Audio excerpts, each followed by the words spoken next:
Okay, so welcome to this next session, and in this session basically we are going to discuss some other methods, that is on the job training and self paced training.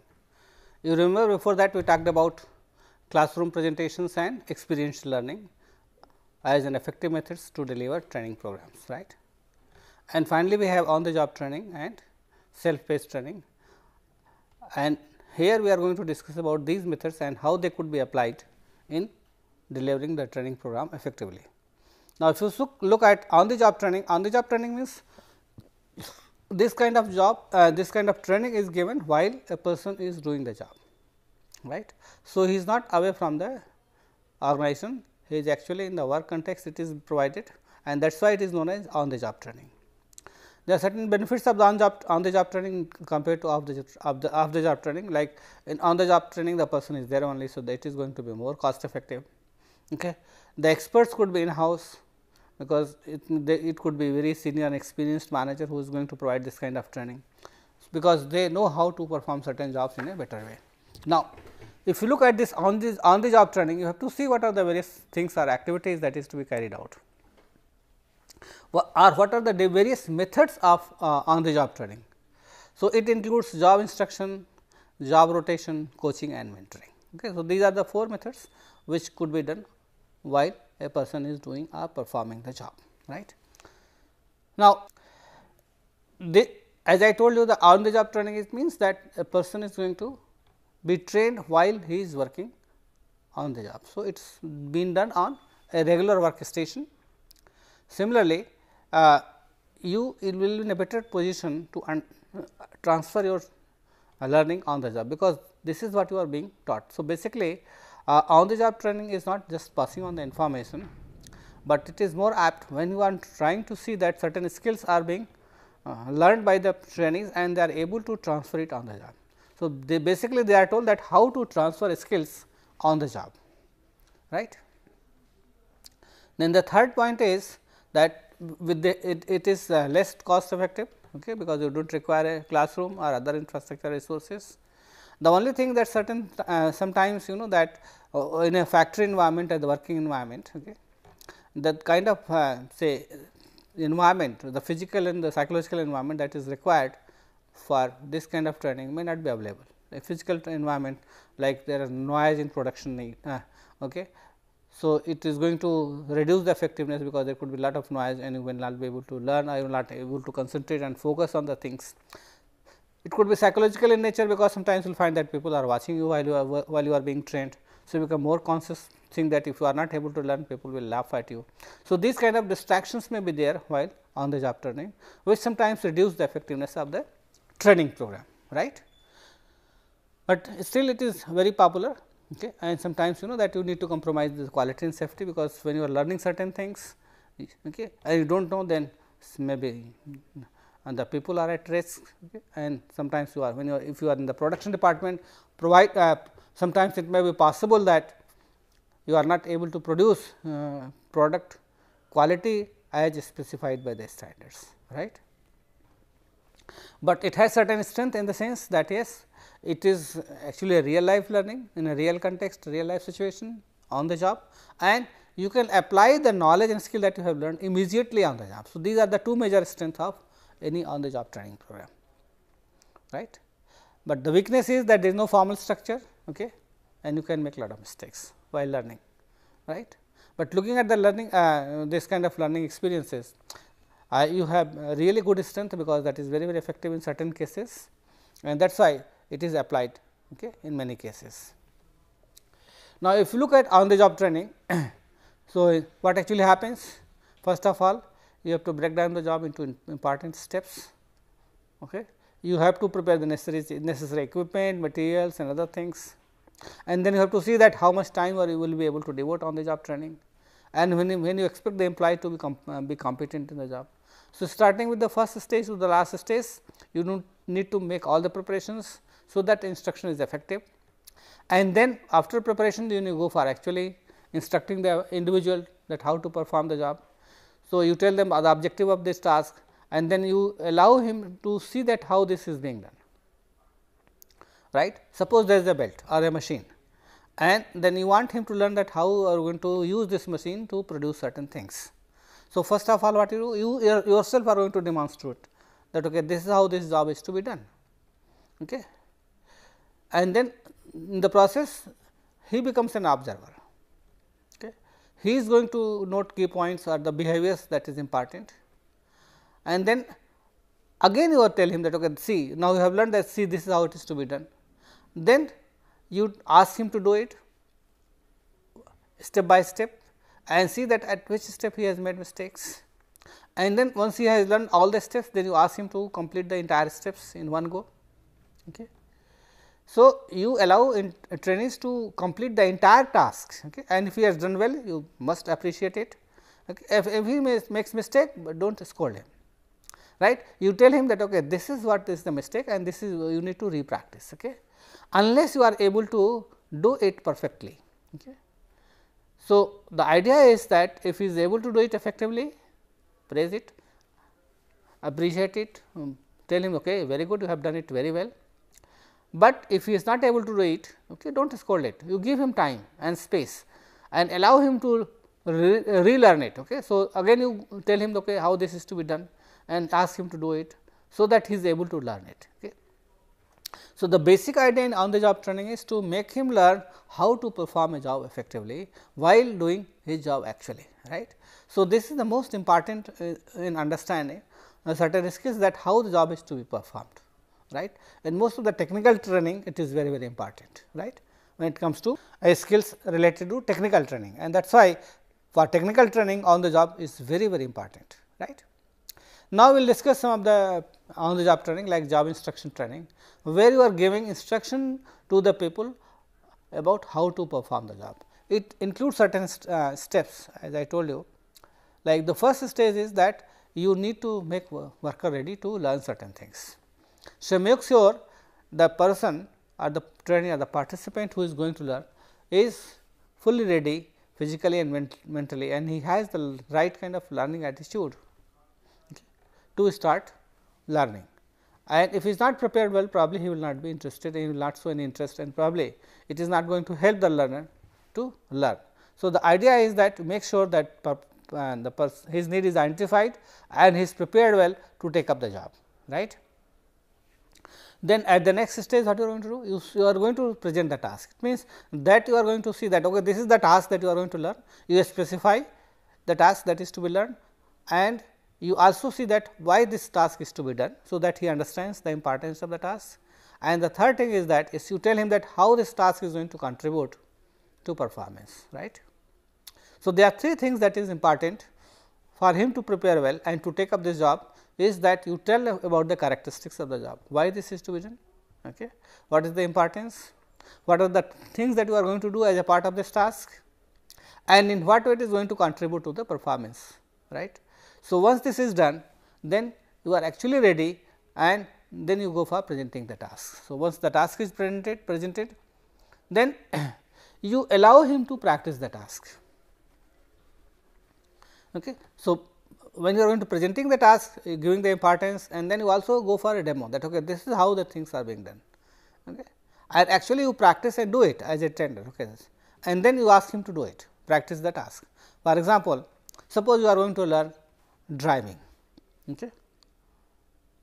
So, if I give you a lecture, okay, these are the things that is to be done, and this is a handle, this is say clutch, this is one thing, this is another thing, and this is how it is to be used when you are going to drive a car. This is the brake, this is the clutch, this is the speed, okay, this is the handle, and this is how it is to be done. Probably you will not be able to learn. So, when you are going to learn driving, the best way is to learn it on the job. So, what you do? You sit beside that driver, and he is going to teach you the okay, this is how we are going to do it, okay. And he is going to once you are ready, he is going to present okay, these are the different tasks that you have to carry out in order to drive it effectively. So, you carry out each of these tasks, he is sitting with you. So, once he demonstrates, then you practice it. And while practicing, if you are making certain mistakes, then he is going to tell you okay, no, this is not the way to do it, this is how it is to be done. Okay. Then again you take the driver's seat, and then okay, this is how it is to be done. So, for each and every activity that is related to driving, it is not only known to him, but he must practice it in order to become perfect. Otherwise, what will happen? Okay. He will not be able to drive, he would put people at risk. So, all kind of things may be there. Okay. So, this is the best example that I can give related to this, and then you follow it up. Okay. Regularly, okay, this is how I have been improving. So, gradually as and when you practice this job, what actually happens? You become perfect, okay, and then you do not make mistakes. You follow every step correctly as given in the practice book, and then you are able to perform the job as and when it is required, right. So, the process is that you observe the process while it is being demonstrated, you discuss it with him, okay, what is this, why it is to be done, go for brainstorming, then you analyze various options, what else needs to be done. If this is a problem, okay, what I can do. Suppose you know that, okay, if you are not able to control certain things, then what are the options that I have, right. So, you should be able to identify that, and finally, you should be able to implement yourself on that any task that is given to you to perform. So, that you are able to do it well, and then ultimately you evaluate the result, and gradually you make adjustments to become perfect on the job, right. So, these are the steps and processes on the job training. Another important method is job rotation. Job rotation is something that is actually done that you are going to use the same set of knowledge and skill to perform different kind of job in different context, but the level of knowledge and skill that is required in a job rotation is same. Job rotation training is given to people so that you become multitasks. So, you can perform different type of tasks using the same set of knowledge and skill base. Now, if you look at job rotation as such, you will find that you are going to be trained on different tasks, different activities, different positions, okay. Especially at entry level managers, this can be done, okay, so that they become multitaskers, okay. And it also helps to back up. For example, in a production department somebody is not there, so you also know how to do it, so you can provide a backup to that person, right. So, and you know that in many places you will find that this job rotation is on a regular basis, and this actually helps you to create more challenge, meaningful sometimes you in order to avoid what you call the monotony or this kind of boringness. You take up these kind of things, so that people are going to perform different type of tasks using the same set of knowledge and skill base. Like for example, in banks you have seen that people are being rotated to different jobs. Somebody is sitting on the ATM counter, so maybe in the draft counter, he may be in the foreign exchange counter, right, or could be go to the loan counter or the cash counters, right. So, the same person is being rotated to different jobs. What actually happens in the process? He learns everything. So, suppose on a particular day one person is not available and you are there. So, you could be shifted to that job, provided there are people and that need to be served, right. So, job rotation is very important in the sense that it really helps you to learn different kind of activities or tasks that you have to perform, but the only drawback is that you are going to use the same set of knowledge and skill base to perform that job. Here you do not learn or upgrade your knowledge and skill base, but you are able to apply the same knowledge and skill to perform different kind of activities. Okay. Moving from job rotation, we are going to talk about another important concern, that is coaching and mentoring, though we will discuss it in detail about coaching and mentoring as separate topics, but that is also a part of what you call on the job training, because coaching what actually happens, you are going to coach the person on how to do certain things, and mentoring again it is one to one, where a senior person is going to help you or a junior person to help to see that how his growth and development takes place. So, if you look at coaching and mentoring, that is very important in the sense that there is a worker and the supervisor, and supervisor is going to coach you. So, he is going to ensure that okay, you have a specific performance improvement and you are able to correct your mistakes, and that is where the coaching takes place. The best example that I can give, suppose there is a team, okay, football team, and there is a coach, and he is going to train people and how to do certain activities. So, you know that as a part of the game you are going to perform different activities while playing it effectively. So, he is going to tell you that how you are going to coordinate, how you are going to hold the ball, how you are going to throw it, and actually he is going to perform these kind of activities, and then he asks you to do it, right. and then he sees whether you are able to improve your performance or not. And if you are not doing it properly, if there are certain mistakes, then he tells you that no, this is not the way to do it, right. So, this is how you are going to hold the ball, this is how you are going to throw it, right. This is how you are going to use your legs, this is how you are going to use your head, right, and you have to see that you are not going to make mistakes in the process. So, all these things have to be taught by the coach to the players, right. So, that there is specific improvement in the performance and they are not going to make any mistakes. So, coaching, it could be one to one or it could be one to groups, and that is what we call team coaching. But anyway, we are going to discuss about coaching in detail. So, another important thing is mentoring. Mentoring also we are going to discuss in detail in the next week sometime, but here what I want to give you an idea about what mentoring is. Mentoring is something that is where a person is known as mentor and who is a senior employee, and then you also have a mentee, and this mentee is a junior employee. So, you are going to tag them together with each other. The idea is that the senior employee is going to help them to learn the tricks of the game, the ropes, that how he can go for his personal growth and development, personal and professional growth and development.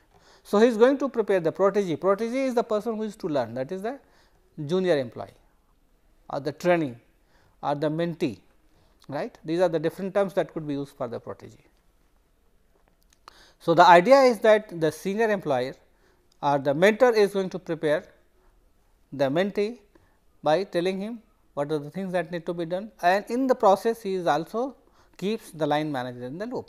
Sometimes your senior managers could be your immediate boss could be your mentor, sometimes it is some senior manager from other department who is very experienced and knowledgeable. Okay. He could be your mentor. Organizations have more structured mentor programs or what you call a formal mentoring program, and they also go for what you call informal mentoring program. So, both kind of mentoring programs are organized by the organizations. In informal mentoring, what happens? You decide and select your mentor, and formal mentor, organization decides you are going to be paired with which mentor, who is going to help you to see that personally and professionally you grow up. Okay.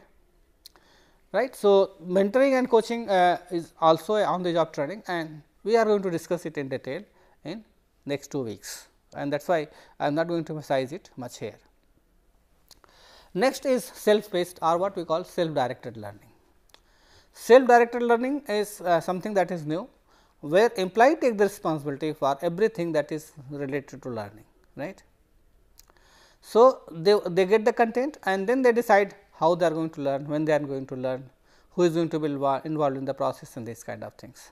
It means you are going to learn anytime, anywhere, any place. Okay. It could be virtual, it could be physical, whatever it is, but the idea is that you take the responsibility and you decide when and how you are going to learn it. Okay. So, the advantage of self paced or self directed learning is that you are going to learn at your own pace and get feedback, right. Then it does not require much trainers. Okay. You can take help of the computers. Okay. And the cost is very less because you do not need to travel or there is no cost associated with other kind of things, infrastructural resources. Okay. What you require is the training material that is to be learned and how you are going to provide feedback, right. And then you do not need to shift employees from one place to another place to see it, because at their own place they can get it. But there are certain disadvantages is that sometimes trainees are not motivated to learn on their own unless they are forced to learn. Okay. Sometimes the development cost is very high. For example, this NPTEL courses are self directed, where you are going to learn on their own, but here certain incentives have been added, like if you learn it well, you perform well, you get a certificate, right. So, it can be modified at that cost, okay, but still development cost is very high, but once it is developed, the other costs become very less, it is reduced, okay, significantly. Okay. So, self directed learning is very good, and nowadays you know that multimedia and e-learning is also used, okay, here. Okay. So, either you have a hard copy where you give them certain instructions, you tell okay, this is what you have to learn, this is what you have to learn, remember, and then you come back and tell whether you have learned it or not. Okay. Okay. It can be done where you do not have internet access, but if you have internet access, you can go for computer based instructions, right, or computer based training programs. The idea of self based learning is that okay, you are going to follow it at your own pace, whether it is computer based or text based, right. Then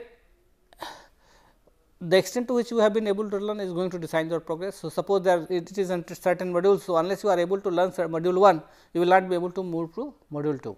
Okay. So, at every stage you get feedback and accordingly you proceed further in your learning process. Okay.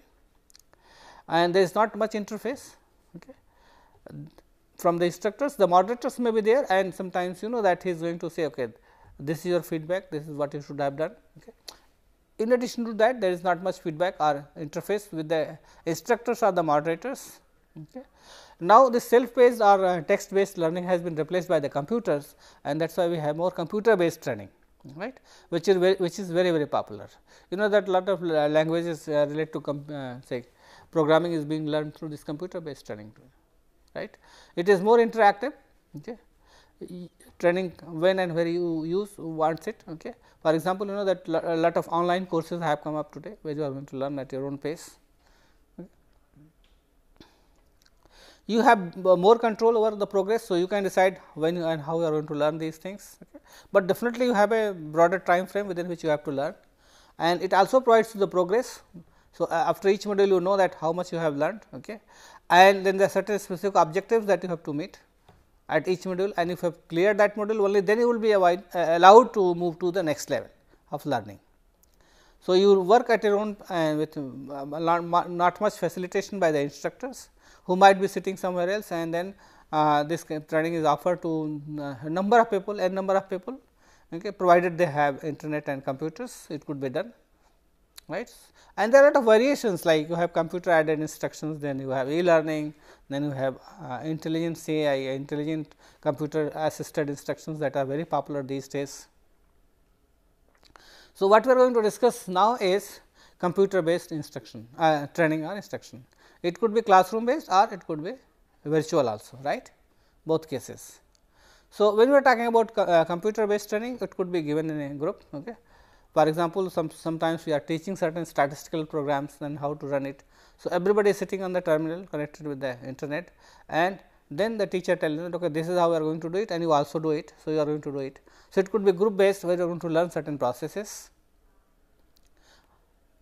and instructor is present here, and he facilitates computer based learning.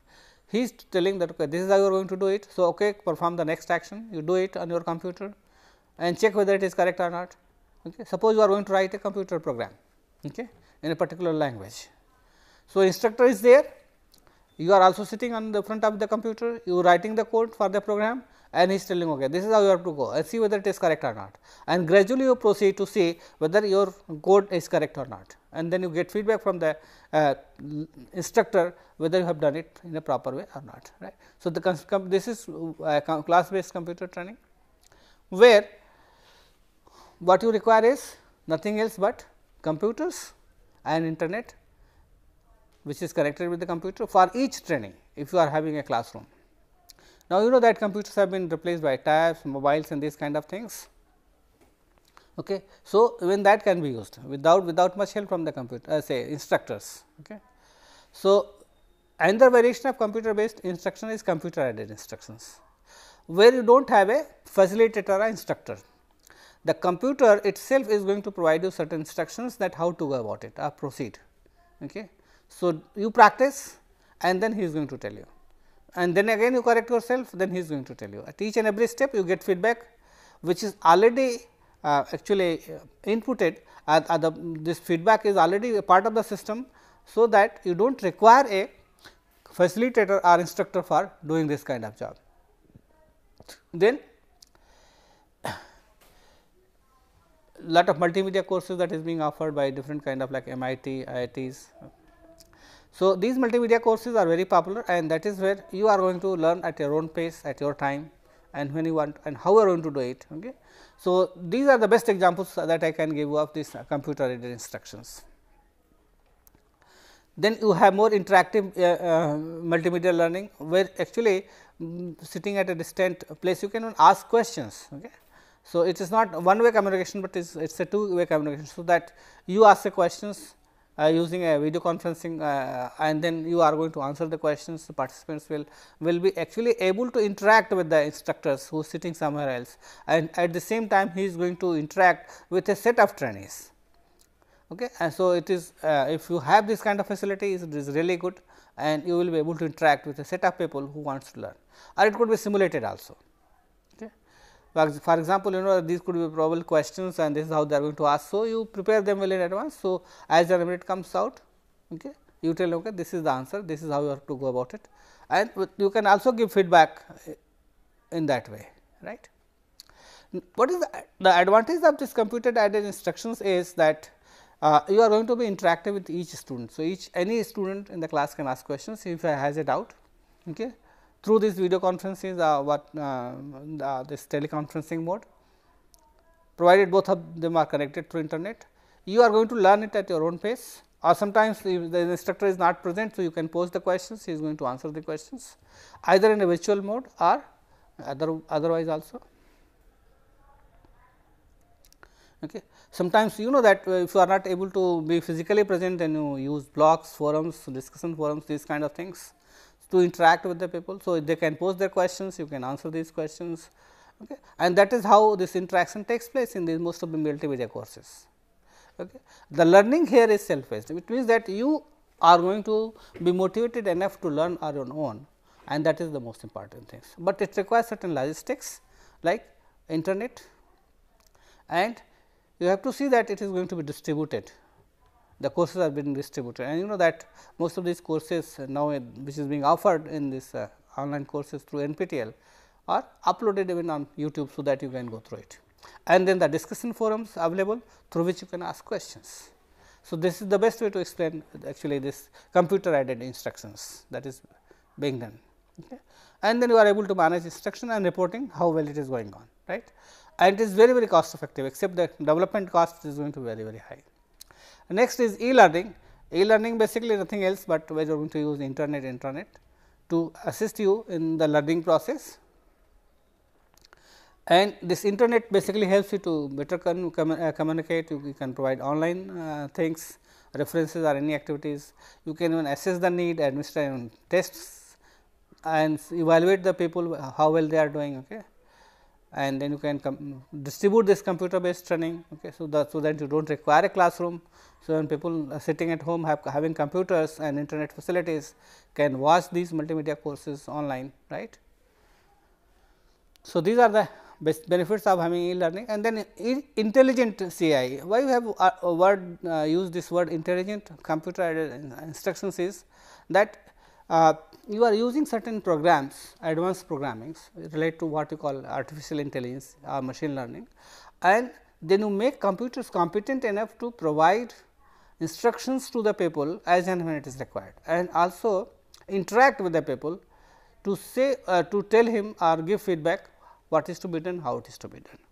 And that is where you basically take the role of artificial intelligence and machine learning. And nowadays, that this kind of technology is going to be used in this kind of profession to ensure that computers are able to help you to give you directions, to give you feedback, to tell you how you are doing, and if you have certain questions, they would be able to answer even those questions.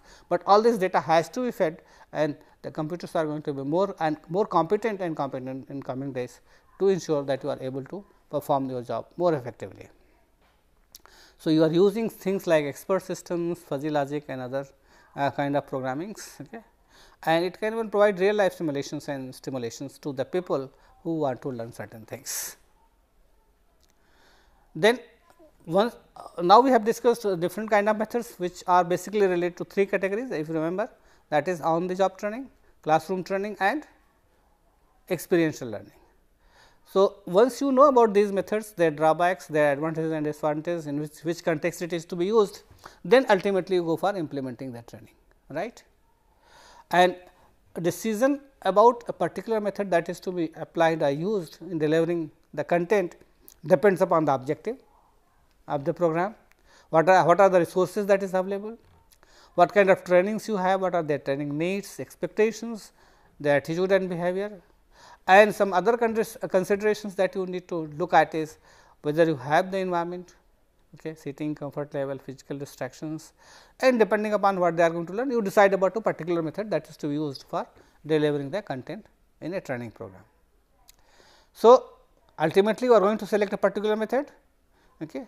So, once you have been able to identify the particular method, so you make sure that in what way it is going to help people to learn, right, that is more important, and see that how, the extent to which this method is going to facilitate learning and transfer training. So, selection of method depends upon whether people will be able to learn and apply that on the job or not, and accordingly you decide about the training program, training method. And you also look at the cost that is related to the development and the use of the method, because provided you have resources, you can go for better methods. If you do not have resources and development cost is very high, then you can avoid those kind of methods. So, there are certain constraints which do not allow you to go for the best method. In that case, you can use the appropriate method, which will help you to learn in a better way. That is all. Thank you very much.